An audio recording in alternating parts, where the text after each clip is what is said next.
Vous savez, mon pays, le Sénégal, a accueilli le peuple d'Haïti au tremblement de terre. Nous sommes le même peuple, nous sommes tous des Noirs et nous sommes fiers d'être ce que nous sommes. Mes chers frères, peuple d'Haïti, lançons ce message à la maudite communauté internationale qui commande des meurtres, qui commande des assassinats. Ils vont assassiner le peuple d'Afrique, mais le peuple d'Afrique naîtra de ses cendres. Vive l'Afrique, vive le peuple haïtien. Et je vais terminer sur ça, mes frères haïtiens. Sachez que, à travers le Sénégal, à travers toute l'Afrique dans son ensemble, nous sommes et nous resterons tous des Jovenel Moïse. Mes chers peuples d'Afrique, mes chers peuples haïtiens, comme l'avait dit Sankara, l'esclave qui n'est pas capable d'assumer sa révolte ne mérite pas que l'on s'apitoie sur son sort. Cet esclave répondra seul de son malheur si se fait l'illusion sur la condescendance suspecte d'un maître qui prétend le franchir. Seule la lutte libère, libérer le peuple africain et la lutte continue.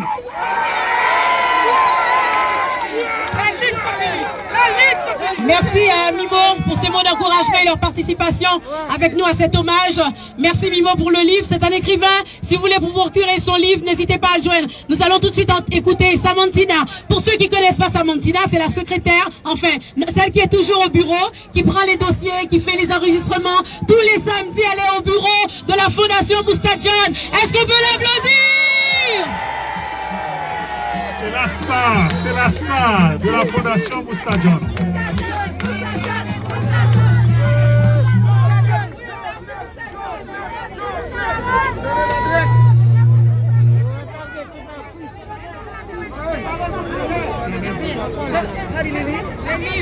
Marie.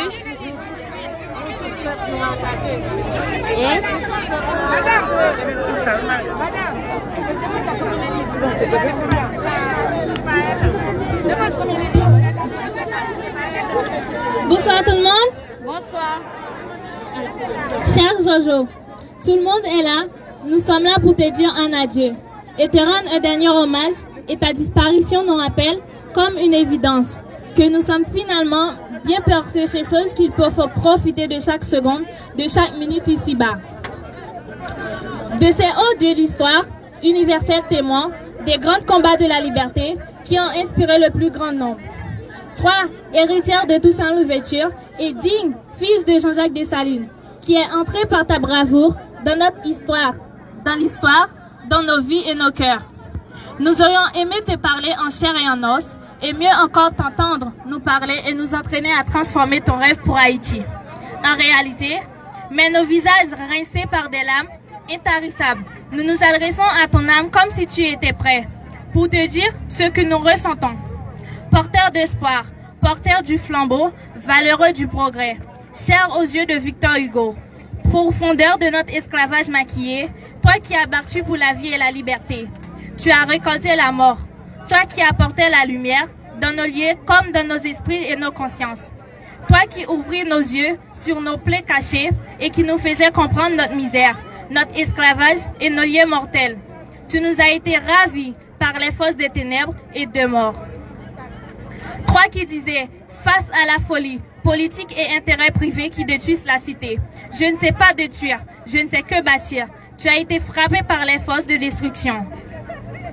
À tes adversaires, tu adressais un « je vous aime » sincère, mais ta main a été repoussée. Tu as été respiré l'amitié, mais tu as récolté la violence perverse, l'assassinat moral, la haine mortelle. Jojo, tu as été poursuivi, taraudé par les questions de Jean-Jacques Dessalines. Et ceux-là, n'auront-ils rien? Alors, du pays de Voltaire, nous, cette partie du peuple, naïve, candide, gens simples, nous demandons maintenant que tu es mort.